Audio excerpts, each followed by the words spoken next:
Well, hello everyone, and welcome to another Brilliant Metrics webinar.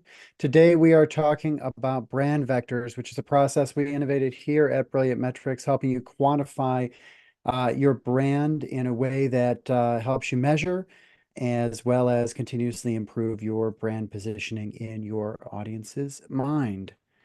A couple of housekeeping items. First of all, post questions into chat. I'll be monitoring the chat both on the live stream as well as in the Zoom meeting. So please do get your questions in chat. If I don't address them live, I will for sure address them at the end. And a copy of these slides will be emailed to you. If you are coming on the live stream, there will be a QR code you can scan at the end. Otherwise, if you came in through the webinar link, we have your email address. So we'll make sure to get you a copy of these slides. A little bit about me. My name is Steve Robinson. I'm the founder and CEO here at Brilliant Metrics. I am a public speaker. I love to talk about continuous improvement in marketing, digital marketing, get into the geek area of that stuff. Kind of falls back on my roots as a software developer in the earlier days of my career. In addition to the public speaking and teaching and training that I do here with Brilliant Metrics, I'm also an instructor with UWM School of Continuing Ed. A little bit about Brilliant Metrics. We are a B2B digital marketing for our digital first marketing agency. That means that we love digital tactics, but we are more than happy to incorporate traditional tactics because the more channels, the better. That said, it's faster to iterate and learn on the digital front. Our clients choose us instead of other agencies because we help them with that continuous improvement. We help them grow, but not just in the results in their technologies, in their skills, in their capabilities, in their processes. We help them grow across the board. All right, today's agenda. I'm talking fast because we have a lot to cover in a short webinar here. We're going to recap a little bit about the difference between brand and branding. Brand vectors are a valuable tool for both, but I want to make sure that everybody understands what the difference is as we go through the rest of the presentation here today. We'll define a brand vector. We'll talk about how to pick the brand vectors that matter for you and your organization. I'll talk about collecting data, addressing any misalignment within your organization, and then how can you use brand vectors as a tool to benchmark yourself against competitors. So first, brand versus branding. These are two terms that often get mixed up. When a marketing professional talks about brand, they ought to or usually are talking about brand perception. How is your brand perceived out in the marketplace? So that comes into a couple of different components. One is awareness. Do they even know who you are? They can't perceive you if they don't know who you are. And so can they recall your name? Do they know what industry you're in? Do they know what you do? Do they have any idea what makes you special? Second is sentiment. Do they like you? And this is one of my favorite brain hacks is that the more times you get a brand in front of somebody, the more likely they are to like you, whether or not any of those experiences are things that would make them like you. So sentiment is, do they like you? How do they feel about you, right? And then finally, personality. How do they interpret your brand if they were to personify it? Human beings are naturally wired to connect with people, and so we have a tendency to personify things that are not human. And that includes brands. We put them in buckets as if they are people so that we know how to relate to the messages that come from them. It's that last component that really brand vectors helps you quantify and solve for. What are the personality aspects of your brand, and how do you measure that? How do you make sure there's alignment among all the different folks that interact with you and that you want to influence? Do they all understand your brand to have the same personality? If they were to pretend you're a human being, would that look roughly the same? That's what we're going to talk about today. The flip side of the coin is branding, which I think is more accurately called brand expression. This is how your company expresses itself. These are the choices you make as a marketing professional on your tone, your language. It gets into your voice. Does this sound like your brand? It's also your visual identity. Everything from your logo to the fonts and colors that you use to produce your content, your website, your collateral. And then finally, what sort of experience do you produce, not just through your website, not just through your scripted events, but the unscripted interactions that the marketplace has with your team, whether that's customer service or sales or thought leaders that are out there, evangelizing your brand. What does that experience look like, and is it consistent? Brand vectors play a role in making sure that it is. And I'm excited to dig into how in the second half of our presentation today. These two topics are closely related. Your brand or your perception in the marketplace influences your branding, but only after you do the research to understand how your brand is perceived in the marketplace. So that includes understanding to what degree there's awareness of your brand out there, what that brand sentiment is. And then the third component, again, understanding what the personality of your brand is in the marketplace. That's where brand vectors shine, is in doing that research that then can inform the branding. On the flip side, the branding that you do, that brand expression out in the marketplace, should be reflected in your brand perception, but only if you do an effective job of activating the brand. So research does the input and helps you understand what your brand position is in the marketplace. That you then use that to refine your brand expression, which then provides, hopefully gently pushes the marketplace, your audience, your customers, your vendors, your channel partners, your prospects, into feeling differently about the brand over time, which then should be reflected in the research, and it's a virtuous cycle. So what is a brand vector? Well, at its essence, a brand vector is simply a line, right? It's a continuum or a spectrum, and your brand has a position on this line. At the ends of the line are two believable extremes. These are two possible positions your brand could take that denote two different personalities or two different worldviews that your audience may or may not share. So, for example, you could have a brand vector where on one end is casual. We show up to work in flip-flops and shorts, and that's good, right? On the other hand, you could have a brand that is extremely buttoned up. You show up to work in a business attire, and jackets are preferred, right? So, your brand exists somewhere on this continuum. It may take a position on one of the edges, in which case this is a brand vector that you really take a position on, right? Or your brand could be right in the middle. We're business casual, where we use some professional speak, but we're not cursing like sailors in the office, but we're also not speaking with perfect, eloquent English every time we're on camera. This type of personality probably, it expresses itself in many different ways. Another one might be, maybe you're tried or true, or maybe you're very bleeding edge in the solutions and the thought leadership that you're putting out there.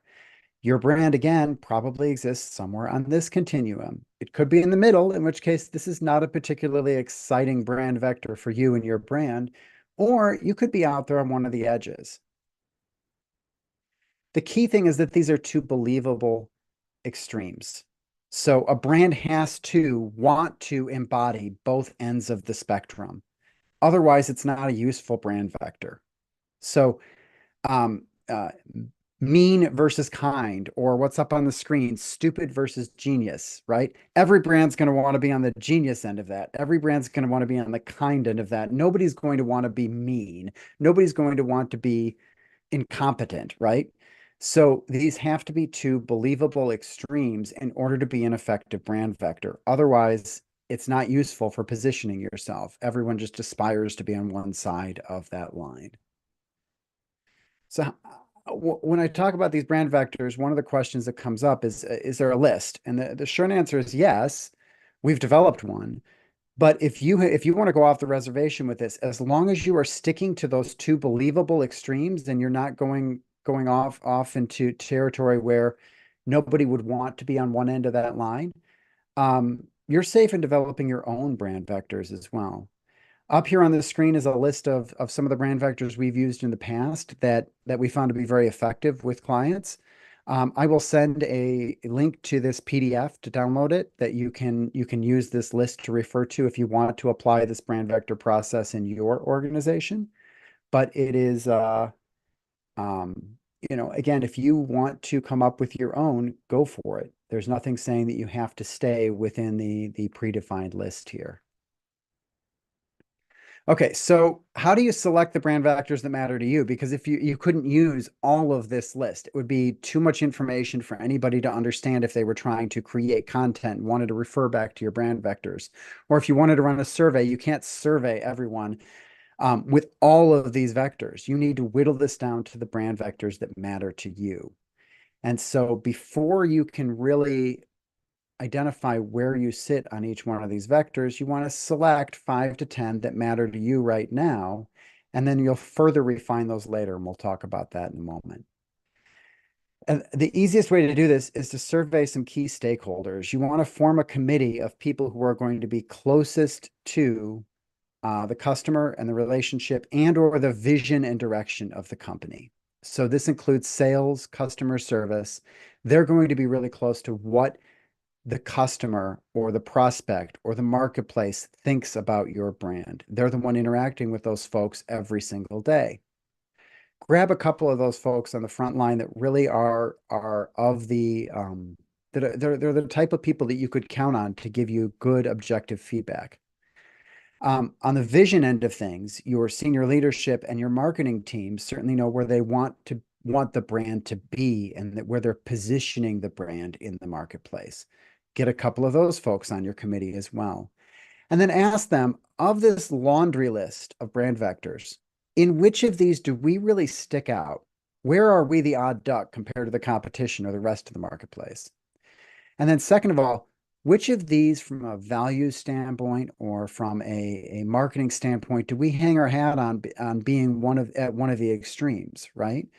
On which of these do we just naturally position ourselves?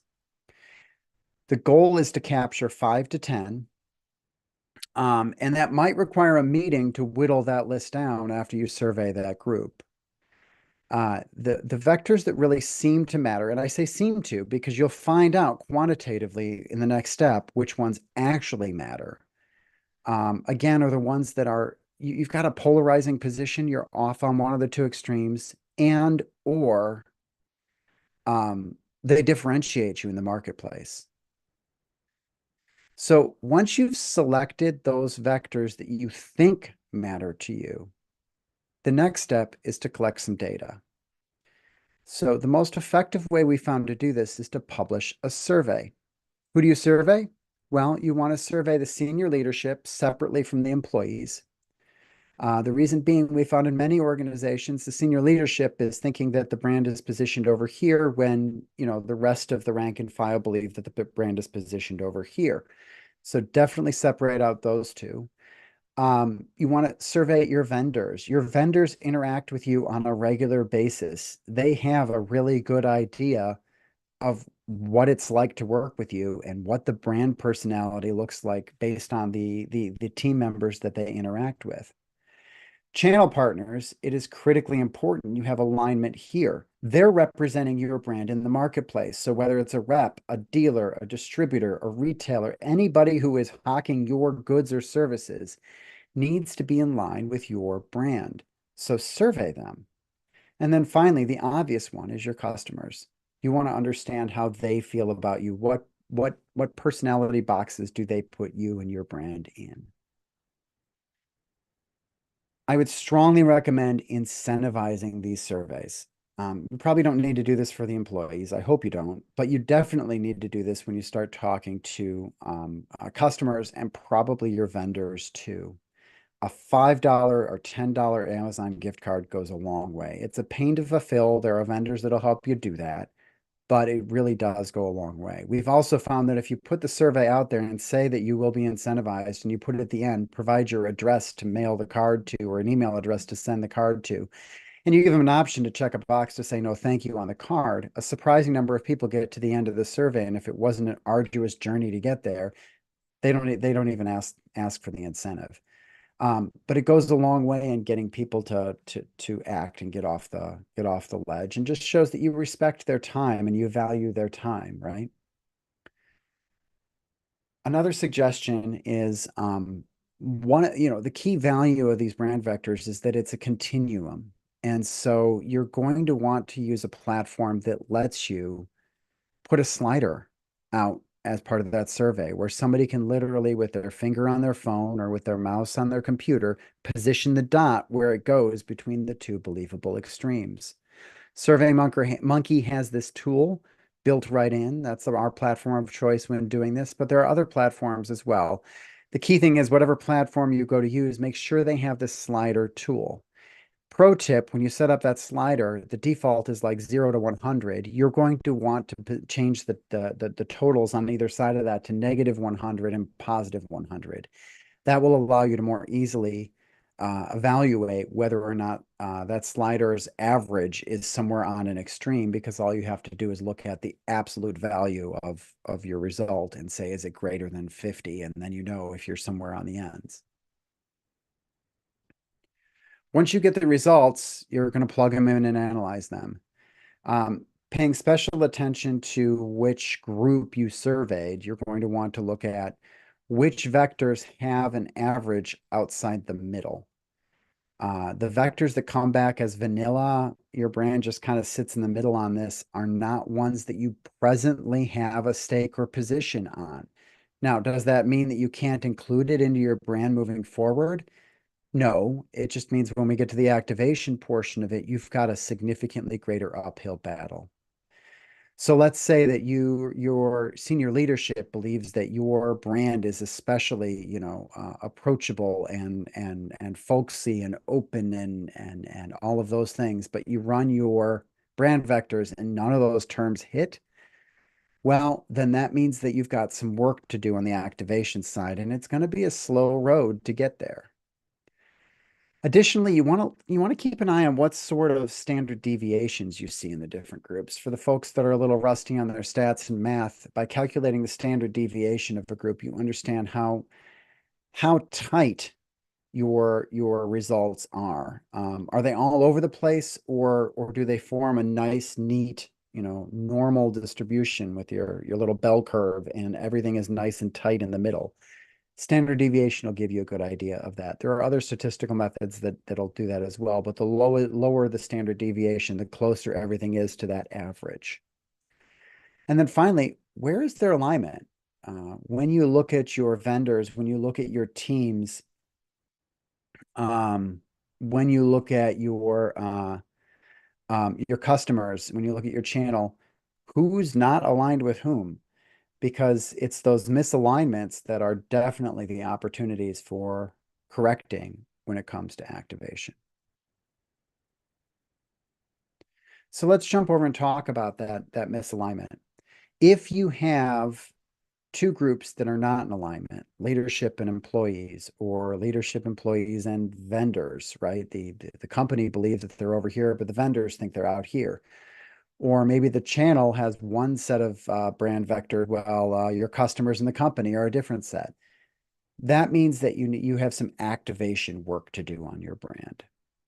So again, your brand is how you're perceived in the marketplace.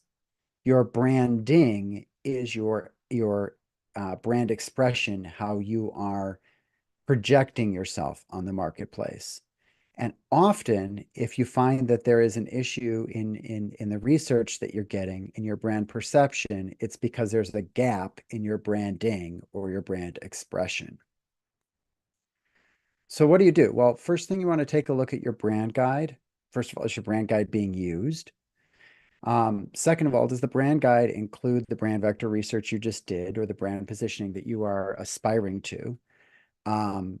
Second of all, does it include those other things like that tone of voice, the experience that you're trying to produce? A lot of times we see brand guides that are nothing more than a laundry list of colors and fonts and typography and other things like that. So take this, brush it off, update it, and include the brand vectors that you're either you've gotten from your research or that you are aspiring to adjust. Review the language that you're using currently on your website, in print, in other digital, in other traditional, in events. How are you talking about yourself? How are you talking to the prospect or to the channel or to the vendor? if you're not living the brand positions that you've staked out, uh, it's it's pretty obvious that that group isn't going to perceive you that way. So get that stuff in alignment. And then finally, you might want to consider evaluating your company values. If you have a brand vector that you believe is important and you don't have a supporting company value, or you don't have company values at all, or you're not talking about your company values with your team, this is an opportunity to do some internal branding and get that alignment. We've seen everything from signage inside the company to a brand card that employees can carry in their wallet. There's a lot of ways you can do that internal brand activation that will, pay in spades in getting your team to align with the brand perception you're trying to create in the marketplace. The next question is competitors, right? So where do your competitors sit on your brand vectors? You can't go survey your competitors' customers, but that doesn't mean that you can't take a best effort to plot them. Chances are people within the organization have a pretty good idea of where your competitors sit on your brand vectors. And I'll be honest, if you don't, most of the time you can just go out and spend some time on their website and get a pretty good feel for where they might sit.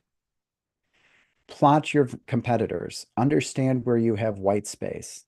If it's a brand vector that you're the only one on that end of the spectrum, that might be a brand vector that is really worth leaning into because it will help differentiate you in the marketplace against your competitors. If it's a brand vector where you share that position with all of your competitors, it might be one that's not worth leaning into or even emphasizing at all. That just the whole industry is there, so we don't need to emphasize this. Focus on the brand vectors where you have that space between yourself and your competitors, and your brand activation efforts will bear a lot more fruit. Kind of leads to my last statement. Contrast is good. If you don't know who's up on the screen, this guy named Jesse Cole. He's the uh, manager or owner of the Savannah Bananas, which was a minor league team that ended up uh, kind of combining some slapstick and some comedy with baseball to create kind of the Harlem Globetrotters of baseball. He wears this yellow suit everywhere he goes, and it's no different with his team. They are there to create contrast between themselves and basically everything else in baseball. Um, Contrast is good. It makes it memorable. It's why I know Jesse Cole and the Savannah Bananas names off the top of my head. It's also why I would think about going to one of their games differently than I would going to a Brewer game. So, um, position your best brand vectors position you left or right of center, somewhere out on one of those extremes. They're shared by as many people outside your company as possible. That means they're authentic and they're true and they're already perceived that way in the marketplace. And they create that contrast or that distance from everything else in your industry. Those are the brand vectors you want to lean into, that you want to use in your marketing, in your brand activation, and really emphasize and pound home in the marketplace. So in summary, select your vectors, the ones that you think matter, because you don't know for sure until you do your surveys and you run your analysis. 5 to 10 is a good number. Much over 10, and you're going to have a hard time running surveys and getting people to answer. Use a trusted committee. Focus on where you believe your differentiators are, where you believe you're an extreme, and then you're going to go test that by collecting data. Survey all your customers, your vendors, your channel partners, your employees, and your leadership, and find out where those parties believe you sit on each one of those vectors. Once you have that quantifiable data, now you know what sort of work you have to do for activation. You know where you need to get alignment. You know where you have a brand vector position that is actually aspirational and it's not currently reflected out in the marketplace. But if you want to go there, do the work and position the company to do so. That means aligning all of your material, your collateral, whether it's used internally, employer branding, externally with vendors? Um, how are you sending invoices? Every little touch point needs to align with your brand and be an on-brand experience in order to properly activate a brand. So with that, uh,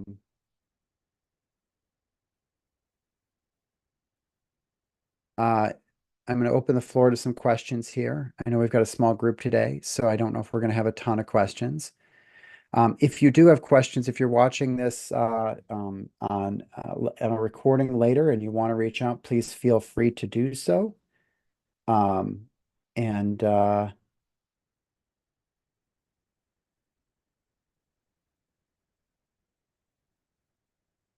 Otherwise, I hope all of you have a wonderful remainder of your day.